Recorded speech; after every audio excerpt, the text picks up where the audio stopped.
carbon pricing and other mechanisms, this is not effective, it's not fair, and it's essentially, it sounds good, it sounds progressive, but it is not. And even the divest, reinvest discussion. If you divest from fossil fuels and you're a college and you divest your little bit from fossil fuels, and then someone, in India, China, or Russia, or the United States buys up those shares, that doesn't change anything. It's all about the economics of supply and demand and profit and loss. So our narrative, we talk about the ambition of our leaders in terms of fighting climate change, but we really have to have ambition in our own movement, at our own level of policy, which is why I'm so encouraged by this explosion in discussion on the Green New Deal, but as part of that, refocusing attention on the need for public ownership, economic democracy, planning and cooperation on a public goods basis. Hugely important.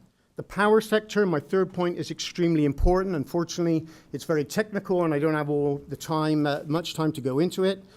But the last point I would say is this is the only plausible way of getting labor on side, the public goods, public ownership approach. The market approach has actually helped divide labor even more, particularly the carbon pricing question. Now, I think it's worth reminding ourselves that what drove the Green New Deal occupation back in Nancy Pelosi's office back in November was the report that came out from the scientific community of the special report on 1.5 degrees. This is the Intergovernmental Panel on Climate Change, or the IPCC.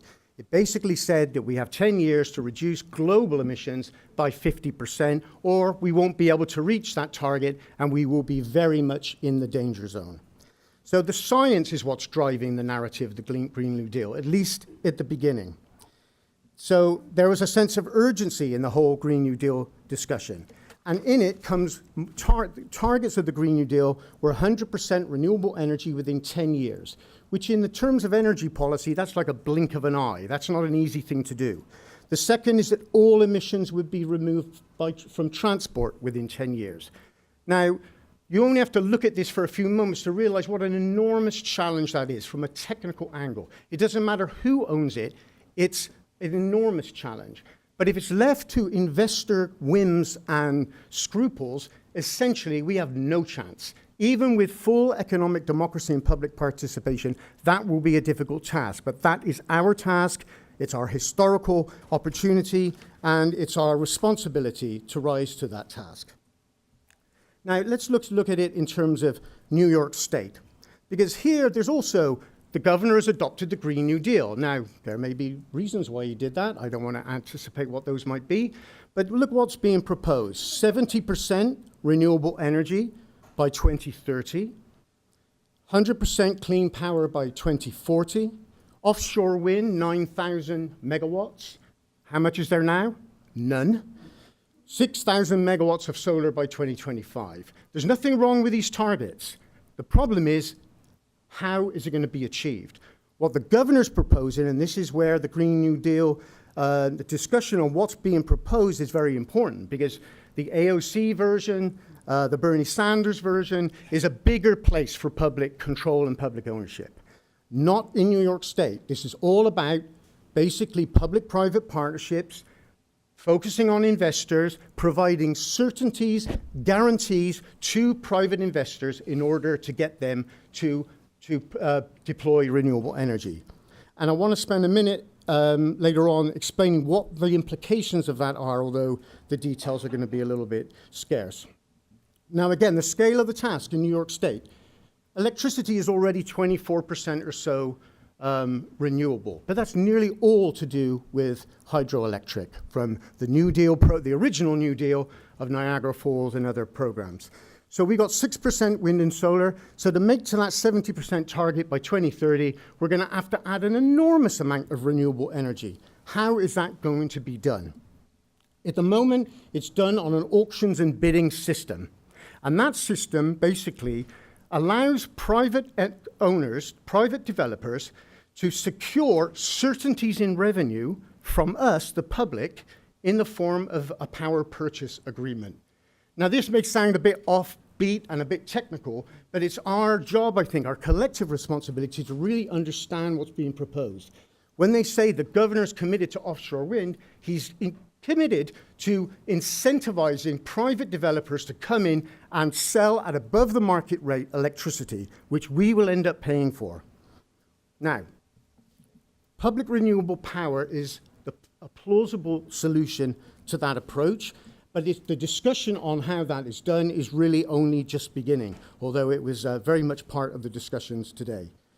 The existing approach, a lot of people, I think, even in the climate movement, certainly in the labor movement, don't know or are not aware of just what a catastrophic failure the investor-focused, mobilize the private sector approach has been everywhere in the world.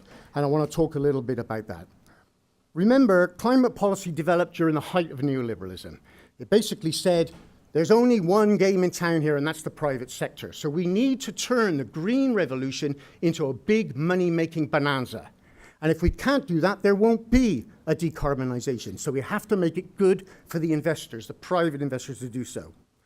And so the message was, you will make money, get on board.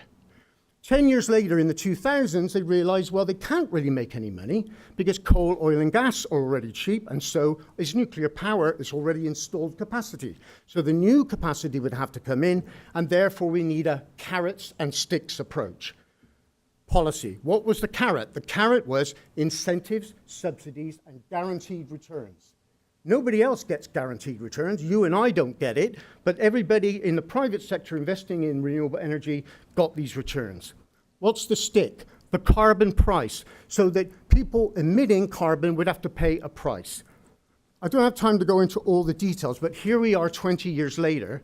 Both policies have been a complete and utter disaster. Even mainstream economists around the world are saying climate targets are not compatible with private markets. This is their words. This is not the radical left speaking. They have accepted that really what we're talking about in the case of the green growth model and investor-focused approach is the greatest policy failure ever. That's not an exaggeration. The European carbon market, which was the largest in the world, has been a complete disaster. And we've seen the Obama climate policy 10 years ago failed because it tried to put a price on carbon. I got enormous pushback. Now, I want to just try to illustrate this with a look at Europe, because everybody looks to Europe, and particularly Germany, in terms of, I don't know how to get this up on the screen. Sorry, I had a little picture to show you, but it's not coming up. I think John's going to do that. Sorry, you went dead on me. Sorry. I can't see where the mouse is. There we are. Great, thanks. Thanks, John. So here's a picture of the price of renewable energy, and you'll see this in all the newspapers. It says, look, the prices are falling. It's becoming more and more competitive with fossil fuels. Only a fool would want to invest in fossil fuels when these prices are falling. These are the bids on the auctions. You may have seen them. But here is what's happened to investment as a result of the fall in price. When you're trying to guarantee someone a profit and the prices are falling because of bidding, you end up narrowing the profit margins. This is Germany. 6 years ago, they were hailed as the economic miracle of the energy transition. And you can see there the complete collapse of investment in Germany. This is true across Europe. It's increasingly true across the world, where investment in renewable energy is flat or falling when it needs to be growing 20, 30% a year. So just from an investment point of view, we're faced with a situation where there's not enough money going into it because there's not enough profit to be made. It's as simple as that. So our message as a movement is not to entertain any more illusions in the idea that private markets and private entrepreneurs like Elon Musk and Richard Branson are going to come to the rescue. I don't think anybody in this room is fixated by that particular notion. So back to labor in the couple of minutes I have left. We are basically, here's a quote, by the way, to illustrate that point. This is a business journal in London saying, "We are not the only ones seeing a looming crash in renewable investment if the current trend of pushing renewables towards the merchant price risk continues." In other words, competing on their own without the subsidies. So where labor comes into this, and I think where we can win this fight, is saying that large build-out of public renewable power and energy conservation, decarbonization of transport, massive scale-up of public transport systems. This is a direct New Deal type approach to decarbonization that will create jobs. But it has to be liberated from the vagaries of the market, from the whims of investors. This is the lesson throughout history. 2/3 of the world's population would not even have electricity if it wasn't for public power. And that's the reality. It's not just in the US, it's globally. Working in the international labor scene, I'll conclude on this. This debate is now raging all over the world. It's not just the United States. Green New Deal is now on the lips of all progressives. Our task is to say, it's not just about ambition. It's not just about reaching zero carbon. It's about how do we implement the kind of policies that are needed to reach those targets in the time frame we have left, which is very, very brief. And only a real extension of public ownership and democratic control can achieve those objectives. So I'll conclude on that point, and thanks for the panel.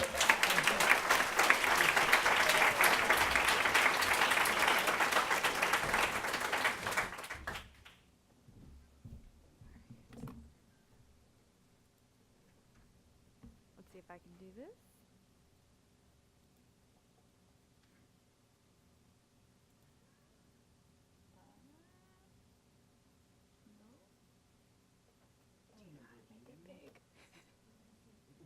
You can see it? Yeah, it's not in the full. All right, that's good enough. Ooh, wait. Yes, I did it. Hi there, my name is Johanna Bozuwa. I'm with the Next System Project, and also the Democracy Collaborative. And today I really wanted to talk a bit about democratizing ownership for the Green New Deal. And the way that I see this framed is that for me, I think that the Green New Deal is this moment. As Sean just kind of described, it is this moment that we have to seize. And how it has been put together by folks behind the movement is asking for a more democratic economy. It's asking for something different because, as Sean said, the neoliberal answer just ain't working. And so, from my perspective, implementing democratic control through the Green New Deal is not only about creating equitable outcomes. I honestly believe that it's the only way that we're going to eliminate these structural barriers to action. And I think it's also within this kind of this moment to repair our economy, and to for so many years we've extracted from certain communities, extracted, and now there are all these questions of the Green New Deal, so big, so large, how are we going to pay for all of this? But we've extracted so much in seek of profits for so long that this is really a way to restore that if we do it right. And so over the next, I want to talk about some of these barriers I see right now to climate action and some of the mechanisms that we could use that could unlock those structural barriers, talking a lot about the opportunities for public ownership or a democratized economy. And I want to say that the Green New Deal is much more than the energy sector. It is a big piece, and that's the piece I'm going to be focusing on, but we need to think about it in relation to things like regenerative agriculture, housing, and many of the things that have come up in this past day. So first, let's nationalize the fossil fuel industry. The reason I put this first is because I think what we have seen historically is that the fossil fuel industry is one of the biggest problems when it comes to actually putting in climate action. They in 2016 put $260 million into political campaigns, and in addition to getting inaction on climate, they also reaped the benefits of about $20 billion in subsidies per year.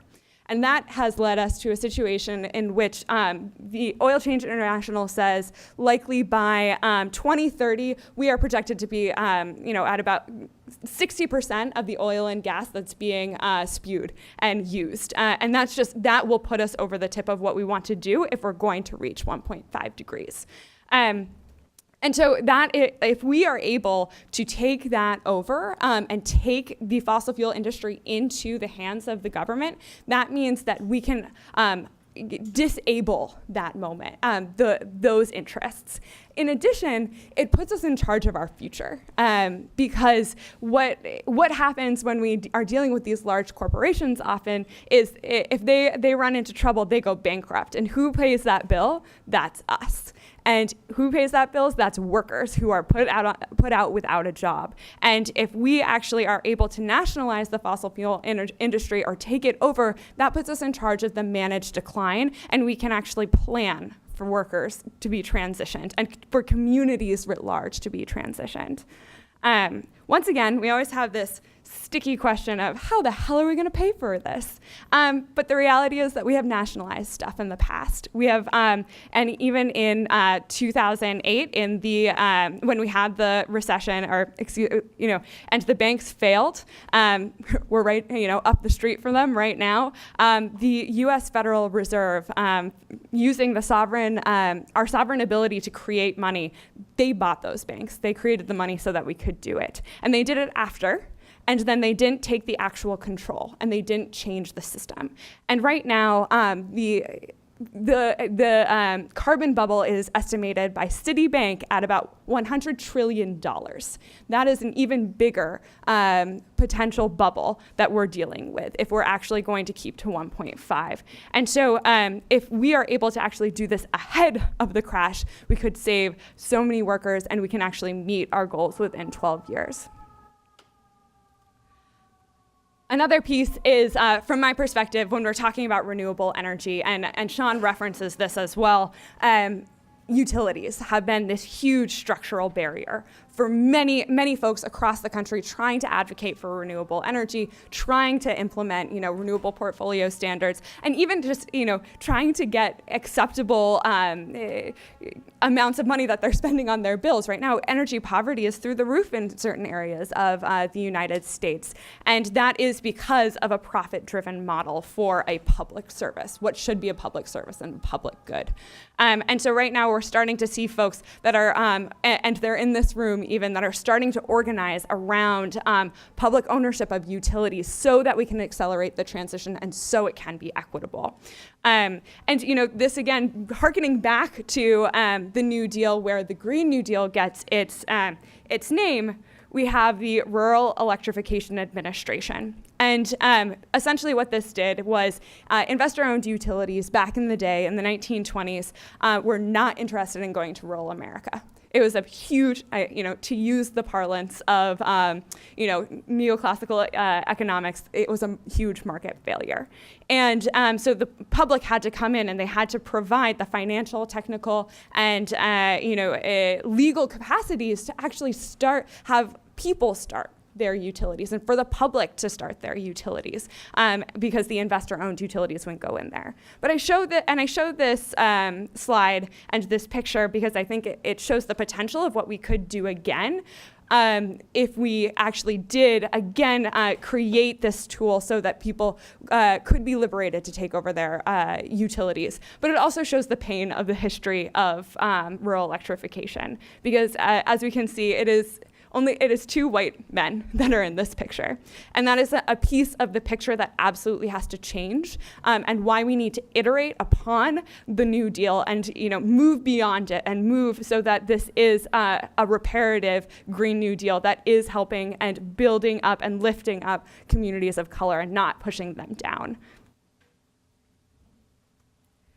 And then, we have had so many important conversations here today about, New York City and what New York City has been doing and building up co-ops and capacity. And I think that this is another place, obviously, where we need to build and create relationships between these different sectors and the energy sector as well. So, how do community land trusts intersect with issues of, energy poverty and energy efficiency, and actually creating affordable, luxurious, wonderful, affordable housing. This is just a picture of Push Buffalo putting together another piece of their housing as they're moving forward. And I think that we need to start thinking about these things and like how we're building community wealth through the Green New Deal, all the way, from the bottom, from the grassroots, and like how that lifts all the way up to the federal government as well.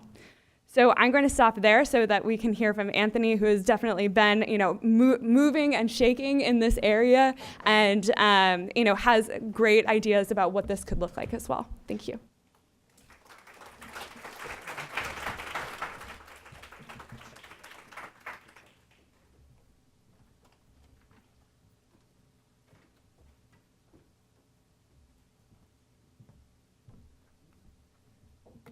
Okay. Hi, everybody. I'm Anthony Torres. I'm really grateful to be here at CUNY SLU. It's a real honor to be on this panel and to be with my friend Johanna and two new friends in the fight. And I'm reflecting when I was sitting on this panel and on my way here today, what brought me here, what brought us here to this political moment. Throughout my entire life, the climate crisis has been escalating. Our crises facing our most vulnerable, those on the front lines, the stakes have been rising. And at the same time, we've seen over and over again our politics, our politicians, and even our movements fail to meet their moment in history, fail to actually overcome not only the obstacles of our opposition, but those obstacles of cynicism and scarcity even within our own spaces.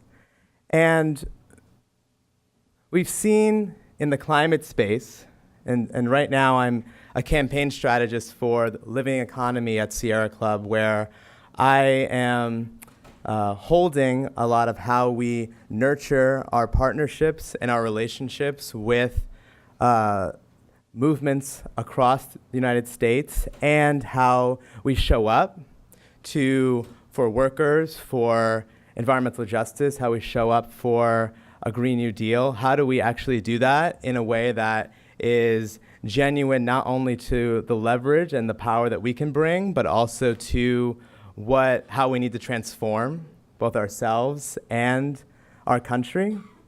And I came into this position realizing that, we've seen in my life, my first political education was in 2008. I was 14. And, that was a time not just of hope, but also it was a time of seeing the beginning of the collapse of the political center in this country, and through especially now, the rise of two competing populisms that are competing to fill the gap. We have so many crises that are reaching headwater for all of us, and time after time, and over the past even 12 years, we've seen administrations, we've seen Congresses, we've seen political actors fail to actually meet them and materially address them for our people. And so this past November, and in the months and years leading up to then, we saw young people, we saw frontline communities, and we saw folks who have been experiencing the forefront of the burden of these crises, taking the matters into their own hands and saying, no more. Now we actually need to not just wait for our politicians to act, not influence them, but actually take power for ourselves and actually be able to shape a new governing paradigm in this country where we're not just thinking that for one of us to win, or for a few of us to win, or some of us, that others must lose.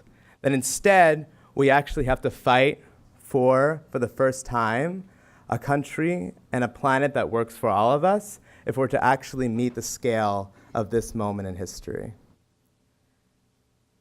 And today is taking a step back again. This morning I noticed that there's a lot of announcements about the new Star Wars movie coming out, and this weekend we have Game of Thrones finale. And so me, I'm a big nerd and fan, and so, but I also like to always bring that into, okay, well, what does that have to relate? Why am I so interested in this, and how does that come back to my work right now? I mean, the futures we're trying to bring are a fantasy right now. And if we're actually going to do the work to bring that alternative future into our hands, we need to also be able to be creative and envision a different way of doing things. And I bring that up because actually one of the major takeaways I've always had from Star Wars, especially if you watch the prequels, is that the collapse of the Jedi Order, of the Republic, of the creation of the Empire, was actually one where we saw at their time the neoliberal center fail to meet the crises of their time. We saw a fractured left not be able to meet its moment and replace them. And instead, we saw a resurgent right be able to usurp that moment and be able to actually take and own the issues that were impacting working people, poor, and disenfranchised communities across the galaxy, and be able to create a paradigm that pit communities against each other in order for a few to win and a few to hold power. And so right now, it's no coincidence that we're seeing the rise of Trump, Bolsonaro, so many others across the world who are right now winning. They're beating us in the race for hegemony. They understand that we have the crises of climate, inequity, and democracy across this planet, and that right now they're seeking to not just be right, they're seeking to gain and hold power. And right now what we need to do, and what I see in the opportunity of the Green New Deal, is for us to not only be able to get the right solutions, because I believe everyone in here, we've got the ideas. Here, in our movements, in our communities, we have the ideas, we understand what needs to be done. What we have to do is actually gain the social and political power to actually implement them. And that means working at the urgency that both science and justice demand. And that means, as the Green New Deal says, not just having a plan in the next 10 years to address the climate crisis, but actually right now, in the next couple of years, be able to actually take the reins of government and be able to define not if we're going to transform, but how we're going to transform and when we're going to do that. The last things I'll mention, and I really want to open it up for Q&A and hear from everyone in the room, y'all's ideas around how we can shape the Green New Deal. Again, this is just the beginning of the conversation. The resolution that AOC and Senator Markey most recently put out, which is in the Senate and the House, is the sort of baseline right now of like what is some foundational values and beliefs for what a Green New Deal should look like. That's just the beginning. And what it is an instrument for how we're going to actually align and build political momentum towards post-2020, post-2021, being able to not only leverage that now in our cities and states, but to actually have a plan ready in the can for us to launch and a program to launch once we do take political power. And then I'll close with some thoughts just on, I'm also here not just as a staff member at the Sierra Club. I grew up in the movement and was welcomed into movement spaces by folks, including some founders of Sunrise, and many of our movements for justice that are experiencing a renaissance right now, from immigrant rights to trans and queer rights. And so what we see right now is we are at this time where we have to manifest solidarity. And solidarity for me, which is really key in the DNA of a Green New Deal, is centering both the impacts of those in the past and now who have borne the brunt of the fossil fueled economy, and also showing up and fighting side by side with those who would be left behind in its absence, and holding both those tensions in line for us to actually pave our path forward and be able to not be divided and fractured in the light of increasing climate chaos and a resurgent right, but to be able to have the knowledge and the light to pave our way in these treacherous times. So this is our moment. This is a hopeful moment. all of you in here, this is so exciting to see that we have this energy, not just in this room, but we have now a mainstream media and public that's hungry and ready to talk about what kind of transformation we're going to make in this country. And it's up to us to lead the way. Thank you.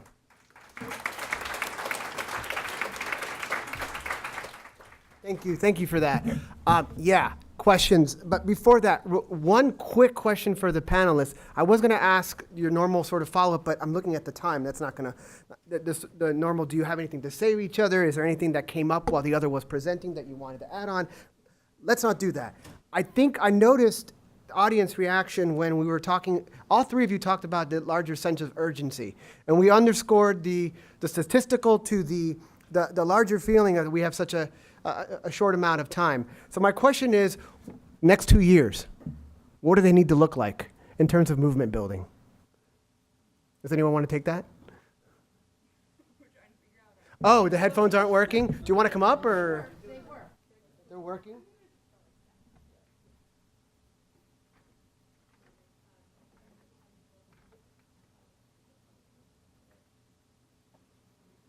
All right. Can you hear me? Yeah. Great. I think that in the next 2 years, we have an opportunity to, we have the momentum is now on our side, and when we see Fox News and folks throwing all of their primetime attention at the Green New Deal, that's when you know you're starting to win, when your opposition is starting to attack you. And we have this momentum, this opportunity to now bring this to uplift and connect all of the components of what would be a Green New Deal and all of the components of justice, equity, and democracy from across the country to form a platform of what it's going to look like. And that includes having some critical wins like those that are on the verge here in New York City or in New York over the next year or two to define for the country what that model looks like. And then in terms of how we actually make 2020 and 2021 an opportunity for us to do that, I think the work that's critical right now is for us not to cede the arenas of political power, and especially I know Sunrise and others is actually now being able to wage in these arenas that have been inadequate, and actually be able to usurp them and be able to have the capacity that you see from already some women of color in Congress and others to be able to use their leverage in the political system to actually be able to transform it from both the inside and out.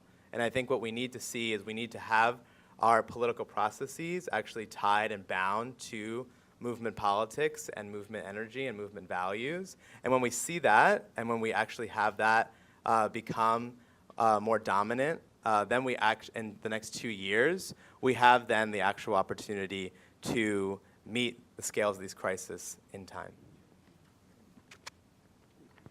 Do you want? Oh, I'm there too. Yeah, so I completely agree with everything Anthony has said right now, and I think this piece that I wanted to lift up, particularly since there are so many folks who are in New York City and are like on really pushing the edges of what economic democracy looks like, is like we have in these next 2 years, like we have to continue to show that this stuff works and that it's worth fighting for, and that it, you know, and then thinking about, you know, there was a question that was up here, and I'm interested to see how people reacted. But like, how do we then scale that? And like, what does scale actually mean?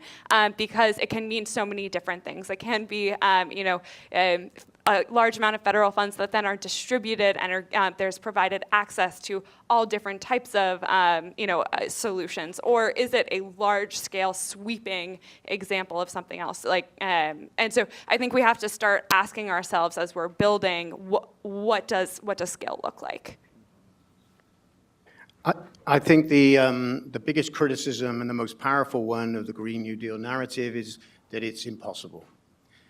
And I think we need to show in our work, in our organizing, that we have to make what's impossible happen. Because there are real challenges, but One of the things that's going to come up in the narrative in the presidential race is, oh yeah, you want a Green New Deal, that's solar imported from China, and our jobs here are going to be left behind. In the narrative, we have to say, where's a domestic solar industry, publicly owned? How can we do that? The same with the wind industry. We're talking about massive offshore wind, all foreign multinational companies. Maybe with one exception, GE, and that's a big maybe. They don't really do offshore. So we have to be prepared for these kind of criticisms, and in whether it be on the workplace or in our conversations with even presidential candidates, we need to be able to say, this is the way to answer this question. We have to have a bold, pro-public approach. Emissions reductions will benefit everybody. Emissions continuing the way they are will destroy life as we know it. That's got to be the message. It was the message in the last presidential race with Bernie Sanders. He was a bit light on details, but this time I think a good, strong candidate can wipe the floor with that kind of Neanderthal opposition. But we need to really do our homework now and drill down on some of these questions that will definitely be presented to into the discussions. Audience, question. Wait, this one's question. Yes. Thank you. Thank you. Thank you. My name is Steve Nathan. I'm with Strategic Campaigns. I have 3 points I'd like to make really fast. One, we're a capitalist society. You can't just nationalize what you don't like to assume control. It is not going to go over well, and the other side will not appreciate that and will use that as a reason to go to war. Two, you consider, and this is all of you, are considering the fossil fuel industry a problem instead of an opportunity. Because they can still make products. They don't have to burn their products. That's the biggest problem, is that we're burning fossil fuels. There are products that they can make that do not pollute the atmosphere, have higher profit motives, and keep their businesses working, profit generating, and their employees. Right now, they look at it as we're trying to eliminate them, and all those people are going to be out of work. What have you shown them that's a positive to give them any buy-in to what we're looking to accomplish? Three, we're losing the information wars. Republicans in the fossil fuels industries are controlling the narratives. Here in the cities, yes, we're winning because most of us are enlightened and most of us understand everything that you're saying. But they point to Venezuela. They point to us wanting to get rid of cows. They say that we're not going to have airplanes anymore. What we haven't done is created messaging or any kind of a Green New Deal plan that gives them anything to buy into, other than saying you're going to help save the world. The way they see it right now, we don't have a plan. It's all hypothetical. And it's going to cost us money, and there's no benefit to them, and what are we going to do? Thank you. Okay. Can I take this real quick? So there is plan and there is legislation. So I do research on the federal and municipal level job guarantees, right? Let me use Coretta Scott King's legacy here, because after her husband's assassination, she ran on a federal job guarantee as a way to demilitarize, as a counter, as a way to attack high levels of Black and Latinx unemployment, and to move us away from attacking other countries for resources, right, for oil and so forth, and putting people to work as a sort of kind of an extension of the Civilian Conservation Corps. So there are ideas and there is legislation, and there's also evidence from social science evidence that finds that the groups who are more likely to support a federal job guarantee are Black, Latinx communities across the board, but more so in those communities. So the support is there, right? And just because it doesn't make it on MSNBC doesn't mean that it's not happening, right? The messaging is there, and they're not hearing. Well, we know that these organizations are largely corporate controlled, and they're not going to have the kind of messaging that will seek to invest in the public, right? How do we change that? That's the I'll let my co-panelists take this on. Yeah. Pass. I mean, I can just say that when it comes to the nationalization question, it is thorny and it is really hard. But I think like we are in a moment like where there are drastic measures that we have to think about how we do this. And I think like for me, one of the reasons that I would put this forward is for the just transition, and so that we aren't just these fossil fuel companies don't go belly up and then leave all their workers behind. And I think like it's thinking through. Obviously, we need to think about like governance structures, and we need to be thinking through all these things. And this is what we're doing right now in these like next 2 years. Is like we have to be talking to each other and figuring out how we do that and be critical and constantly in query. But I think like we have to think big too at the same time. And nationalization has happened in the United States. And I think you're right. And actually, we're in another panel, there was a discussion about like, actually, how do we even frame some of these things, as you say? So maybe it isn't nationalization that we use. And, I use it in this context, in a kind of a friendly context, right? But I think we have to think about our messaging and how we're looking at these things. And so, even within the Democracy Collaborative, when we do talk about some of this stuff, we call it quantitative easing for the planet, which is, and then we say, hey, look, we did this with the banks, we can do it again, we can do it better, so that it is for the people and not for the corporations.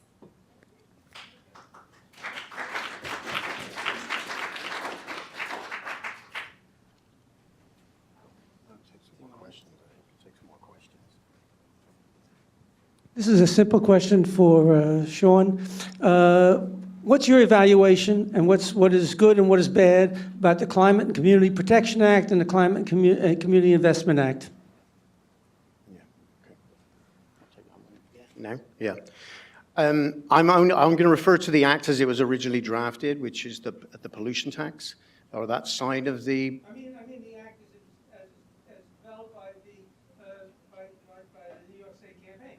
Yeah, but what specifically would you... My understanding of the legislation is it makes a state legal commitment to reduce emissions by a certain amount, and the original act was to introduce a pollution charge on polluters. Is that the two main proposals as I understand them? All right, that sounds right. So I thought you were familiar with the act and you were trying to get me to respond.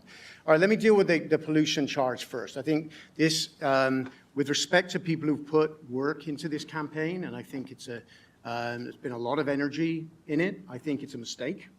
I think the idea that putting a charge on carbon will reduce emissions, I think doesn't stand up to much scrutiny around the world. What happens normally is that the price of the carbon gets passed on down to end users, whether it be in the gas tanks or in their electricity bills, and the polluter just basically passes the price on down. They don't actually change their behavior. So the idea of a price is to modify behavior of investors so they get away from high carbon to low carbon. That's the theory. The theory hasn't worked. They pass the price on down. So we end up with working class people paying for carbon that ends up being in the atmosphere anyway. So you lose on both levels. So I think I understand the debate on the need for revenue, and the idea that the polluter tax in New York State was going to create $7 billion in revenue per year. That sounds impressive, but half of it would need to compensate for people for their additional charges, which leaves $3 or $4 billion left for investment in renewable energy. If that investment is going to be packaged into power purchase agreement with private multinationals, then that's money down the toilet. So you can see we will end up paying for this price, and we'll end up having a privately owned renewables energy industry that will dictate their own price in terms of how we do it. The better way of doing it, in my view, is we set up a campaign for public renewable power, lower borrowing costs in the public sector, which is the leading single source of the price of renewables, is not the technology, it's the borrowing of capital. And that can be reduced dramatically in the public sphere through public entities.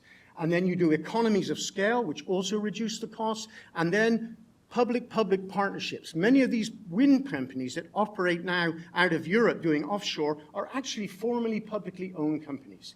We have to say to them, and the unions who represent the workers in there, that we want to do large-scale deployment of renewable energy at cost. We'll cover your costs, but we're not purchasing power for 20 years, so you can do a return to your private investors so they can live high on the hog where we're paying for the transition to renewables-based economy. So I think those are the kind of debates we should be having.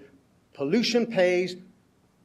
The idea of the polluter pays principle, as I said in my comments, it sounds progressive on the surface until you actually look and see who ends up paying in the long run, and that's what we've got to avoid, I think, in the policy discussions. All right. I can answer.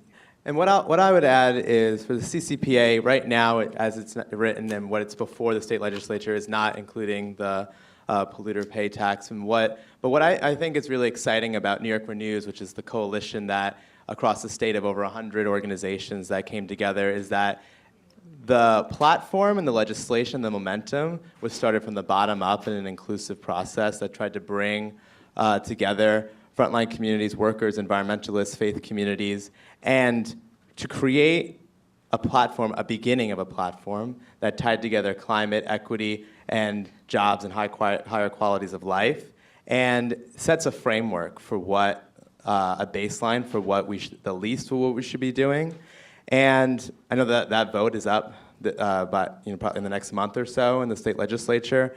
And I think also going back to what I mentioned before, is that when we reach for governance power, what we also see with the CCPA right now is that its success is going to be hinged upon also the investment in having left and progressive political forces be able to hold leverage and power within New York City and New York State, and that if we really want to have governance power, it's not just one shot. It's actually going to be continuing to build momentum and be able to have a series of bills and legislation and changes and in the political arena in order for us to actually make the change and shift that we need. And so it's not just this one opportunity, that actually we have to be aiming for an entire new vision for how we run our governments. Thank you. Thank you so much. I think we're looking at the time here, and we've been asked that we need to move on to the next session to the closing plenary. So thank you all. One more round of applause for the panelists, please. Thank you for the questions, the comments. Thank you. Yeah.